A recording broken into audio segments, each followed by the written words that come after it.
Welcome back to Rocky Mountain Gardens. I'm Mary, and I wanted to say thank you today to all of my loyal subscribers. And also, if you're new here at my channel, I would like to invite you to subscribe as well.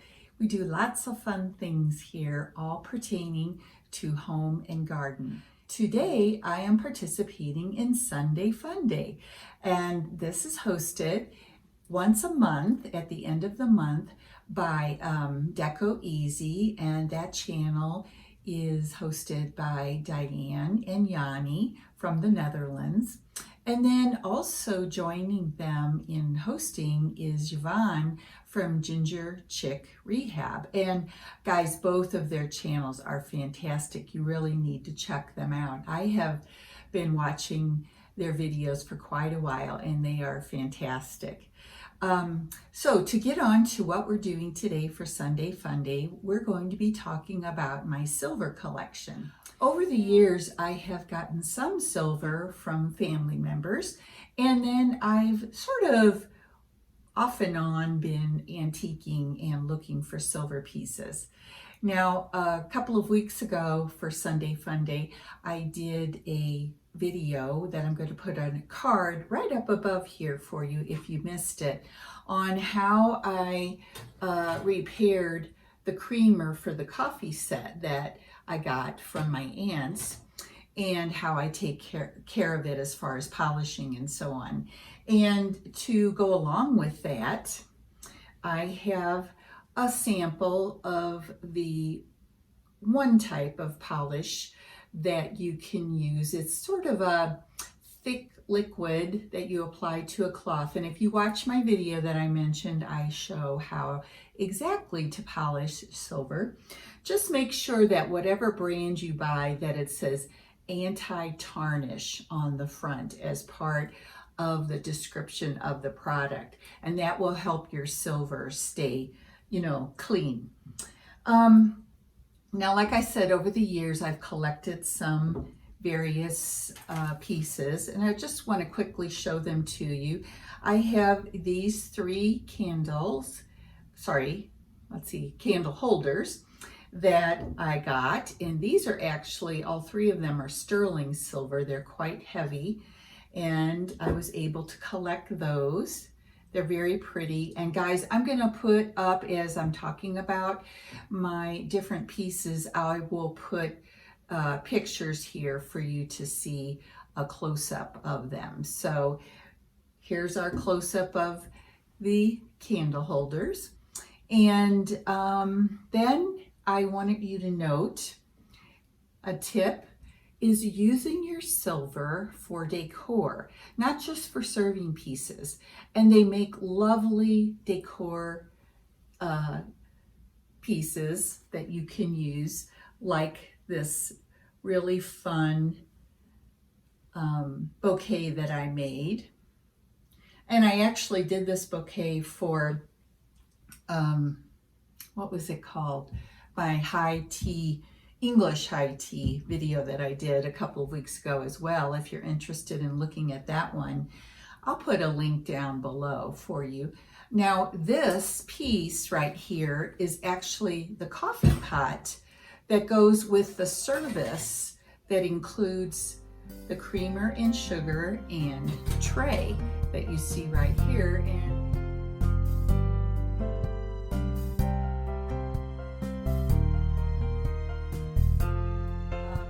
Now, another thing I really enjoy collecting, and I only have 7 of them, are silver napkin rings. And, you can just find all styles, and as long as they're all silver, you can, and I'll go ahead and put another close-up of these napkin rings.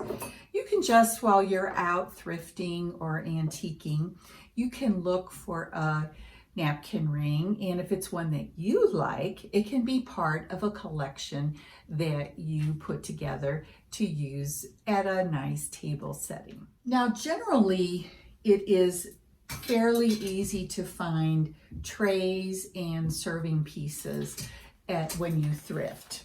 So here is a really nice bowl that I have. I love the cutouts on the edge here.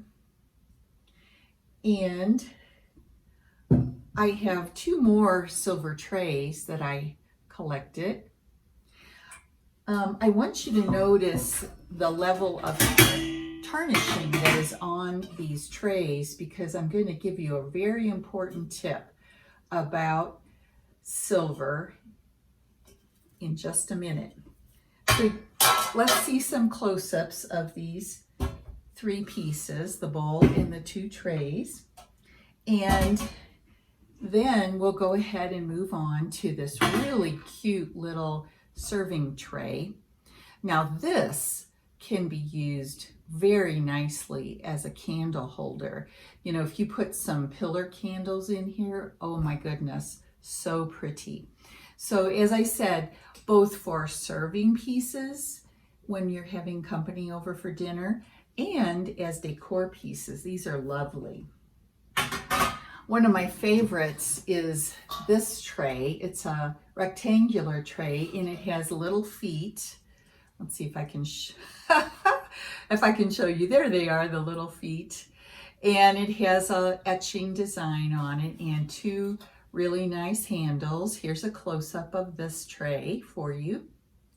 And I really, really enjoy this. It's wonderful for serving all kinds of different things. Hot rolls, desserts. I have used it as a vegetable tray. And, you know, there's just lots to offer. So that's pretty much my collection so far. And I am looking for some more napkin rings because I only have 7 and I would love to have 12 total. I often have, you know, for the holidays, you have a larger gathering, and I often have at least 12 people over for Christmas or Easter and so on. And they just look so pretty on your table setting. Now, guys, here's one of the greatest tips that I can give you if you are interested in collecting silver. As you know, tarnishing can be an ongoing problem, and in the, I'd say back in the 60s and 70s, 80s and so on, it was, and actually in the far past, like during Victorian times, it was very important that you keep your silver polished to its brightest, and it was almost blindingly polished and shining and, you know, reflecting. And that's pretty. That's a pretty look, of course, but I am more interested in the vintage look. So you can notice that my pieces all have some tarnish on them. But guess what, guys? I discovered some years ago, probably about 10 years ago, I discovered these silver bags that you can buy on Amazon. And I'm going to go ahead. This one is made, let me see the name here. This is made by Haggerty Silversmiths. And it sort of feels like felt, and it has a zipper on it. Now, like I said, you can find these on Amazon, and I'll put a link down below for some of these silver bags for you at Amazon.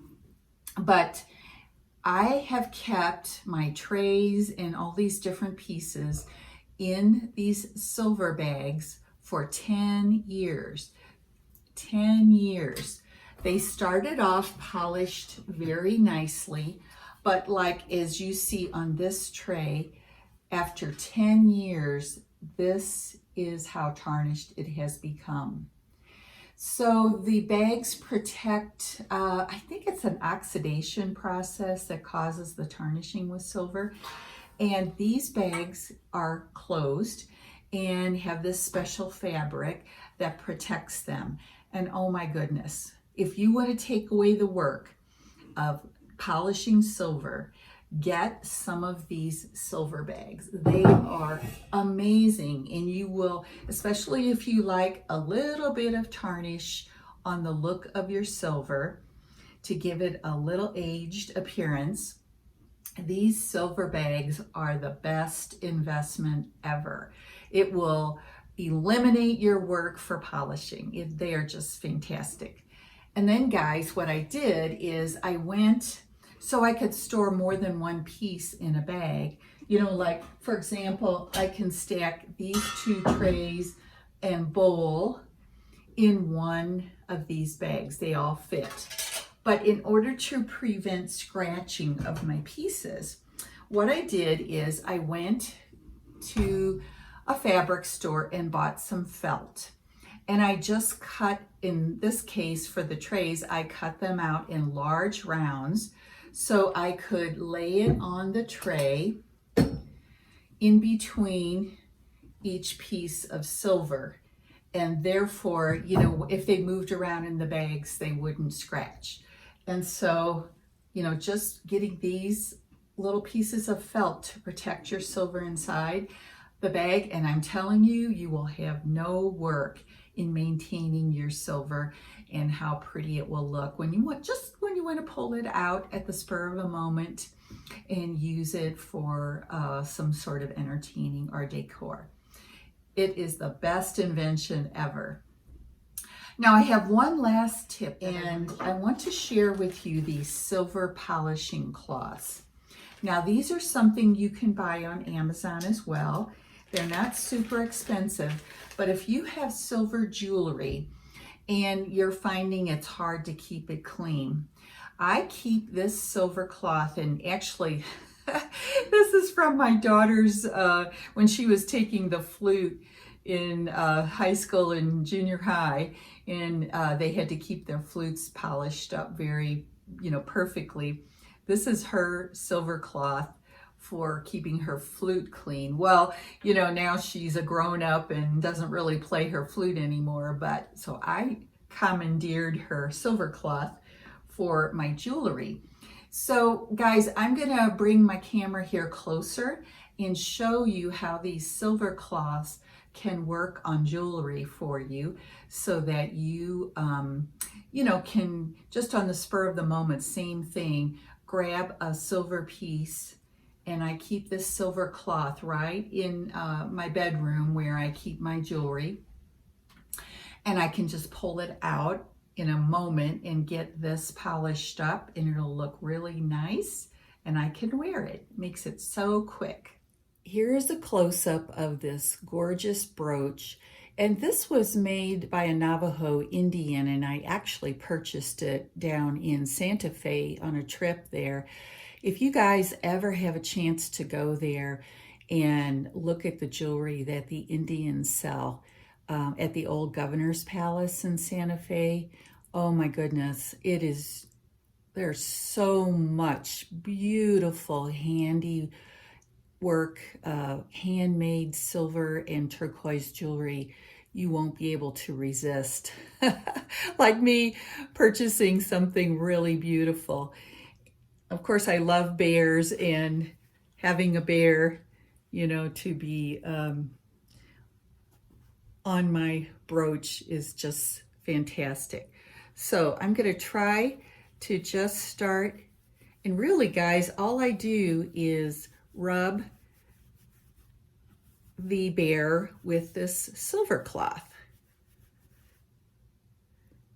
You can see here, I hope, how much has been removed already just with that first little bit.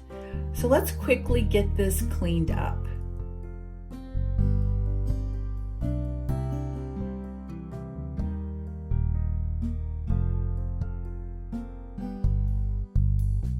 All right, guys, so there you are in the blink of an eye with no fuss or muss, not having to use any liquid tarnish remover.